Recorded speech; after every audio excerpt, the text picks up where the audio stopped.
Bismillahirrahmanirrahim. Assalamualaikum warahmatullahi wabarakatuh. Indonesia kembali berduka. Banjir bandang dan longsor yang melanda berbagai wilayah di Sumatera Utara, Aceh, Sumatera Barat, hingga Tapanuli Selatan telah merenggut ribuan nyawa, menyisakan ratusan orang hilang, serta memaksa jutaan warga mengungsi dalam kondisi memprihatinkan. Ribuan rumah, jembatan, fasilitas kesehatan, dan sarana pendidikan rusak berat. Tragedi ini bukan hanya meninggalkan luka kemanusiaan, tapi membuka tabir persoalan besar yang selama ini diabaikan. Kerusakan sistemik dan tata kelola ruang hidup dan hutan. Empati, doa, dan solidaritas rakyat mengalir deras. Namun, bencana sebesar ini tidak cukup disikapi dengan bela sungkawa dan respon darurat semata. Jika akar persoalan tidak diungkap dan diperbaiki, maka bencana serupa hanya tinggal menunggu waktu dengan korban yang mungkin lebih besar lagi. Kan sekedar bencana alam apa yang terjadi yang kita saksikan saat ini.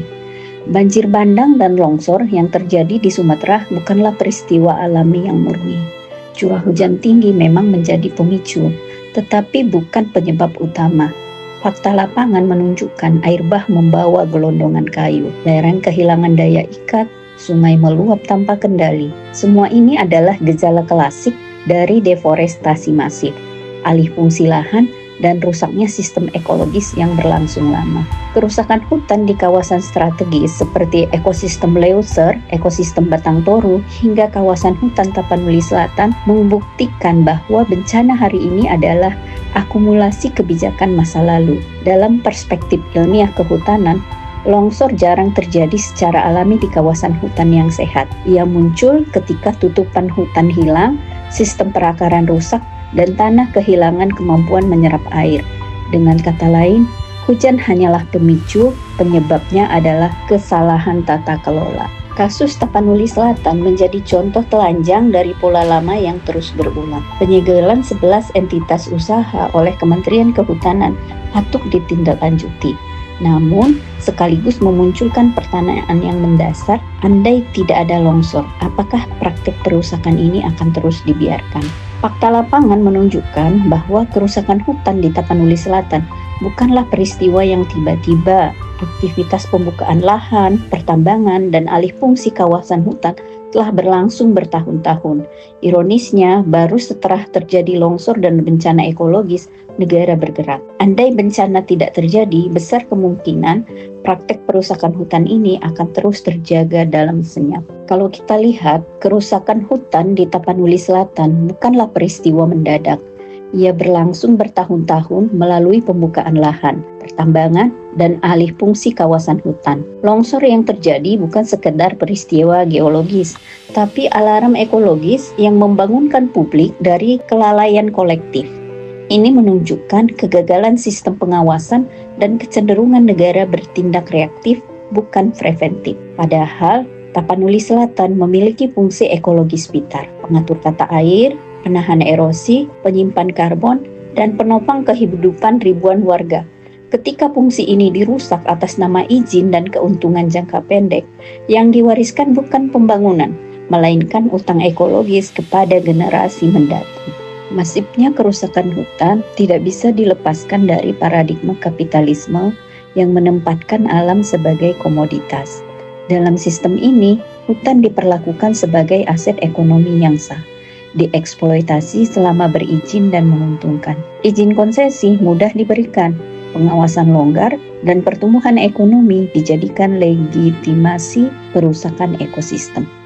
Keuntungan terkonsentrasi pada segelintir pemilik modal, sementara resiko ekologis dan sosial ditanggung oleh rakyat kecil, petani, masyarakat adat, dan warga sekitar hutan. Ketika bencana datang, negara seringkali hadir sebagai pemadam kebakaran, memberi bantuan darurat tanpa keberanian politik mencabut izin, menghukum pelaku, dan memulihkan ekosistem secara menyeluruh. Inilah wajah keadilan semu dalam sistem sekuler kapitalistik. Keuntungan diprivatisasi, penderitaan dikolektivisasi. Sebagai akademisi kehutanan, kita memahami bahwa hutan Tapanuli Selatan memiliki fungsi ekologis yang vital pengatur tata air, penyangga tanah, penyimpan karbon, sekaligus habitat keanekaragaman hayati Sumatera.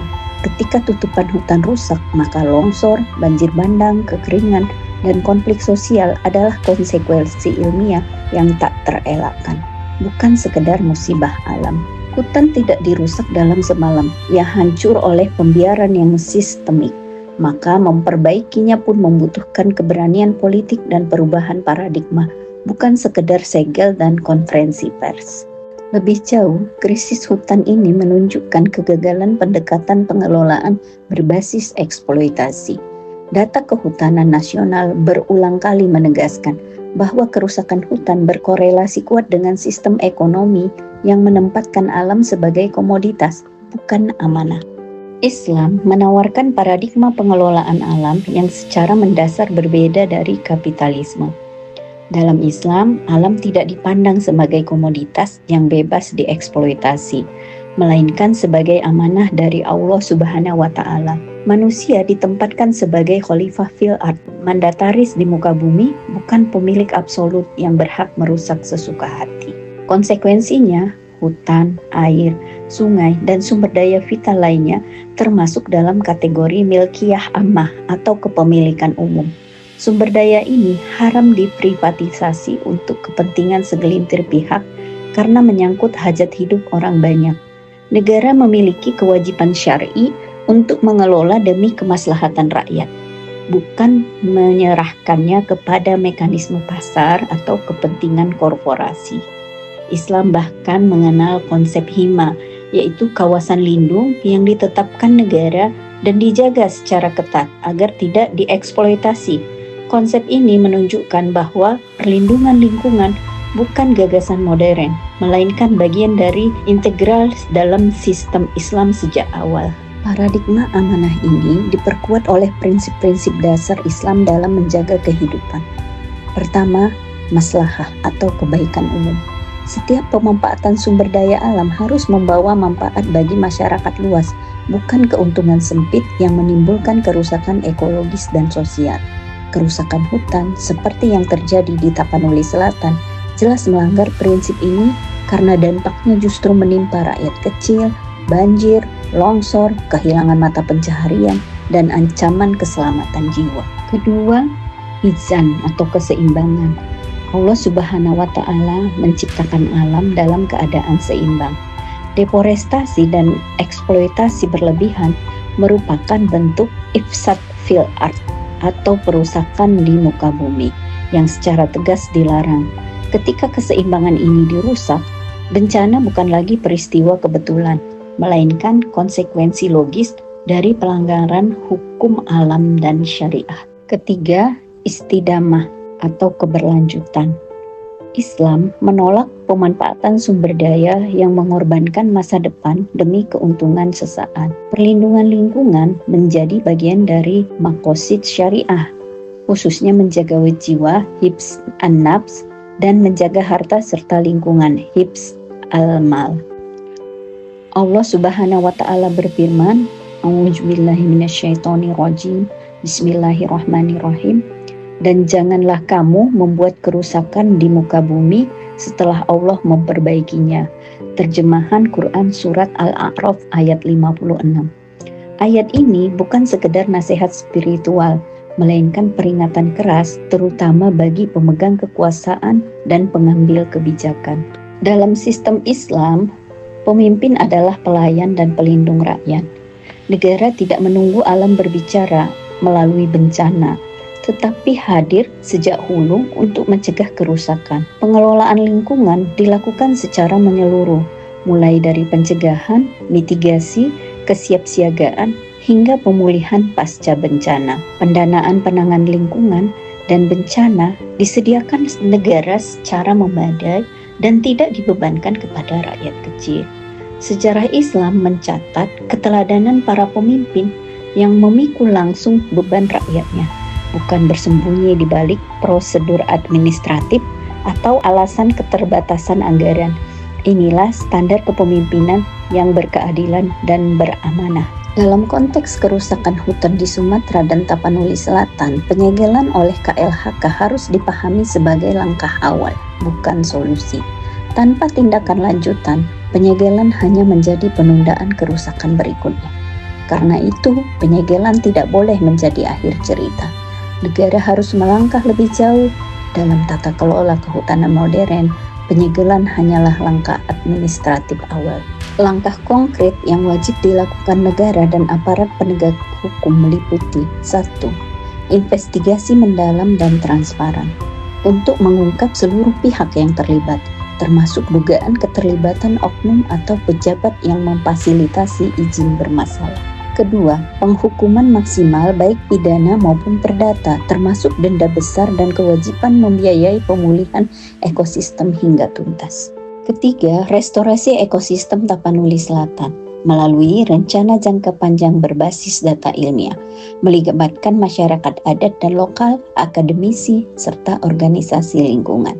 Restorasi tidak boleh berhenti pada penanaman pohon seremonial, tetapi harus mengembalikan fungsi hidrologis dan keanekaragaman hayati hutan. Kerusakan hutan bukan sekedar kerugian material, melainkan kejahatan terhadap generasi mendatang dan pelanggaran hak asasi manusia atas lingkungan hidup yang sehat. Kasus Sumatera dan Tapanuli Selatan harus menjadi titik balik nasional. Selama hutan diperlakukan sebagai komoditas, selama eksploitasi dilegalkan atas nama pembangunan, dan selama negara baru bertindak setelah bencana terjadi, maka tragedi ekologis akan terus berulang, lebih sering dan lebih mematikan. Sudah saatnya kita berhenti menyalahkan cuaca dan alam. Yang harus dikoreksi adalah sistem, paradigma, dan kepemimpinan. Islam menawarkan jalan yang jelas dan utuh. Alam adalah amanah, negara adalah pelindung, dan hukum Allah adalah solusi yang menjaga manusia dan bumi sekaligus. Wassalamualaikum warahmatullahi wabarakatuh.